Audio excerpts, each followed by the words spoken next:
Good morning students. आज हम BSc part second के जो पेपर सेकंड है एनिमल फिजियोलॉजी एंड बायोकेमिस्ट्री, उसमें मैकेनिज्म ऑफ यूरिन फॉर्मेशन, मूत्र निर्माण की क्रियाविधि का अध्ययन करेंगे। तो इससे पहले का जो अपन ने वीडियो देखा था उसमें अपन ने नेफ्रॉन की स्ट्रक्चर देखी थी। तो इसमें भी क्या है कि जैसे अपन ने पहले भी बताया है कि जो नेफ्रॉन होती है that is the structural and functional unit of kidney. तो इस प्रकार से एक जो नेफ्रॉन है वो पूर्ण रूप से सक्षम है यूरिन फॉर्मेशन के लिए। तो उसमें जैसे यूरिन फॉर्मेशन की जो स्टेप्स हैं या जो मैकेनिज्म है वो मेनली क्या है 3 स्टेप्स में ये कंप्लीट होता है। और उसमें जो 3 स्टेप्स हैं जैसे ultrafiltration, selective absorption and secretion. तो इसमें एक एक की अपन बात करें तो सबसे पहले अपन बात करते हैं अल्ट्राफिल्ट्रेशन की। तो अल्ट्राफिल्ट्रेशन जो है ये जो है ग्लोमेरुलस वाला जो पार्ट है, ये वाला, इस वाले पार्ट में क्या अल्ट्राफिल्ट्रेशन जो है ये स्टेप क्या कंप्लीट होता है। और इसमें क्या होता है कि जैसे एफरेंट आर्टिकल्स जो होती है जो कि इसमें ब्लड सप्लाई करती हैं, इनका जो डायमीटर होता है वो कंपेरिजन टू इफरेंट आर्टिकल क्या होता है ज़्यादा होता है। तो मतलब ब्लड क्या आएगा तो ज़्यादा और ब्लड इसमें से क्या निकलेगा कम, क्योंकि एफरेंट आर्टिकल है जो ब्लड लेके आ रही है और इफरेंट आर्टिकल है वो ब्लड यहाँ से लेके जा रही है। तो ब्लड आएगा ज़्यादा और निकलेगा कम। उसके कारण क्या है कि ग्लोमेरुलस में एक क्या प्रेशर क्रिएट हो जाएगा, जिसको किस नाम से जान रहे हैं अपन, ग्लोमेरुलस कैपिलरी प्रेशर। और इसकी जो वैल्यू होती है वो 70 से लेकर के 90 mmHg इसकी वैल्यू होती है। और इसके कारण क्या होगा कि जब ये प्रेशर क्रिएट होगा तो इनकी जो मेम्ब्रेन होती है वो परमेबल होती है इस कैपिलरीज की। तो यहाँ से क्या है कि कुछ जो जिनको क्या है माइक्रो मॉलिक्यूल बोला जाता है, इनका जो बना वेट होता है वो 67,000 से कम होता है, वो क्या हो जाते हैं यहाँ से फिल्टर हो जाते हैं। बाकी जो बड़े जो मॉलिक्यूल हैं, मैक्रो मॉलिक्यूल हैं, जिसमें जैसे प्लाज्मा प्रोटीन्स हैं या फिर ब्लड सेल्स हैं, आरबीसी, डब्ल्यूबीसी, प्लेटलेट्स, वो फिल्टर नहीं हो पाती हैं।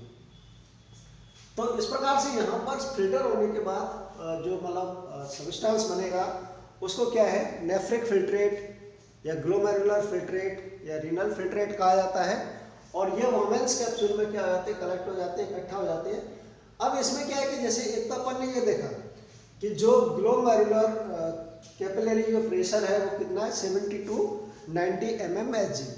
दूसरा जो है इसमें अपन देख रहे हैं ओपी, ऑनकोटिक प्रेशर। तो ये ऑनकोटिक प्रेशर क्या होता है कि जो प्लाज्मा प्रोटीन्स हैं जैसे एल्बुमिन्स वगैरह हैं, जो प्लाज्मा प्रोटीन्स हैं, उनके द्वारा जो प्रेशर क्रिएट किया जाएगा उसको बोलेंगे ऑनकोटिक प्रेशर। और ये ऑनकोटिक प्रेशर की जो वैल्यू होती है वो 30 mmHg। ठीक है। दूसरा जो है रीनल प्रेशर आरपी। और रीनल प्रेशर क्या होता है कि जो नेफ्रिक फिल्ट्रेट है, ग्लोमेरुलर फिल्ट्रेट है, उसके द्वारा वोमेंस कैप्सूल में या जो इसकी किडनी ट्यूब्यूल्स है, ठीक है, नेफ्रॉन में जो प्रेशर क्रिएट किया जाएगा उसको बोला जाएगा रीनल प्रेशर। और इसकी जो वैल्यू होगी वो कितनी होगी 20 mmHg। तो इसका जो फॉर्मूला है कि GFR को जो निकालने का वो GCP minus OP plus RP। तो इसको जैसे अपन सॉल्व करेंगे तो ये कितना आएगा 20 mmHg। ठीक है। अगर मान लो इसको 90 लेते तो कितना हो जाता है, ये 40 हो जाता। तो कहने का मतलब ये है कि GFR की जो वैल्यू है वो 20 से लेकर के 40 mmHg होती है, ग्लोमेरुलर फिल्ट्रेशन रेट जो है। और ये ग्लोमेरुलर फिल्ट्रेशन रेट जो है ये रेस्पॉन्सिबल है किसके लिए, अल्ट्रा फिल्ट्रेशन के लिए। तो अल्ट्रा फिल्ट्रेशन की जो फर्स्ट प्रोसेस है वो कहाँ पर हो रही है, ग्लोमेरुलस वाले पार्ट में क्या हो रही है, संपन्न हो रही है। और इसके कारण क्या होगा कि जो ब्लड प्लाज्मा है जो वो क्या हो जाएगा, फिल्ट्रेट हो जाएगा। ठीक है। मतलब एक तरह से जो यहाँ पर जो रीनल फिल्ट्रेट बन रहा है, ग्लोमेरुलर फिल्ट्रेट बन रहा है, वो एक्चुअल में क्या है भाई, मतलब एक तरह से फिल्ट्रेट प्लाज्मा है और जिसमें क्या है मतलब प्रोटीन्स नहीं है। ठीक है। मतलब प्रोटीन लेस प्लाज्मा है जो कि यहाँ पर बनेगा। और उसके बाद जो है ये मतलब पूरा स्टेप कंप्लीट हो जाएगा उसके बाद सेकंड स्टेप की बात करते हैं, सेलेक्टिव एब्जॉर्प्शन।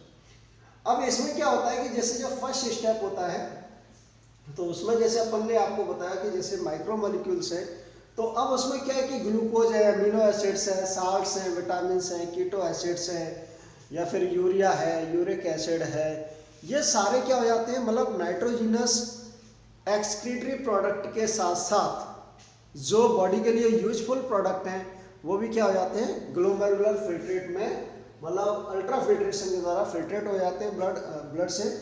तो अब ऐसा नहीं है कि उन सभी को बॉडी से बाहर निकाल दिया जाए, क्योंकि बॉडी से अगर सभी को बाहर निकाल देंगे तो बॉडी में जो इम्पोर्टेंट जो जैसे ग्लूकोज है, अमीनो एसिड्स है, साल्ट्स हैं, विटामिन हैं, ये बॉडी के लिए इम्पोर्टेंट है। तो इनको फिर क्या है कि जो ग्लोमेरुलर फिल्ट्रेट है उसमें से दोबारा, ठीक है, पहले तो उनको क्या फिल्ट्रेट कर दिया है, लेकिन अब उनको सेलेक्टिवली क्या किया जा रहा है, एब्जॉर्ब किया जा रहा है। मतलब सेलेक्टिवली एब्जॉर्ब का मतलब ये है कि जो ग्लोमेरुलर फिल्ट्रेट है उसको कंप्लीटली एब्जॉर्ब नहीं किया जाएगा।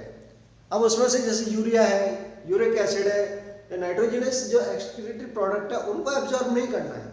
जो यूजफुल प्रोडक्ट है, ठीक है, जैसे यूजफुल क्या है, ग्लूकोज है, अमीनो एसिड्स है, साल्ट्स है, विटामिन है, कीटो एसिड्स है, और इनको क्या है कि मेनली जो पीसीटी वाला पार्ट है, प्रॉक्सिमल कन्वोल्यूटेड ट्यूब्यूल है, हेलनेस लूप है, या फिर आगे जाके देखें अपन कुछ जो डीसीटी है उसके द्वारा भी वाटर का एब्जॉर्प्शन होता है।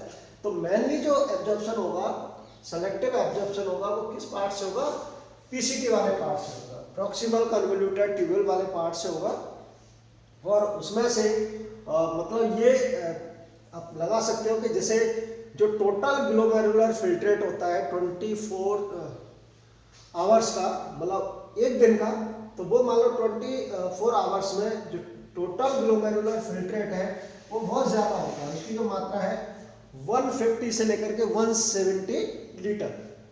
अब ऐसा नहीं है कि इसको पूरे को ही बॉडी से क्या एज ए यूरिन के फॉर्म में रिमूव नहीं किया जा सकता है।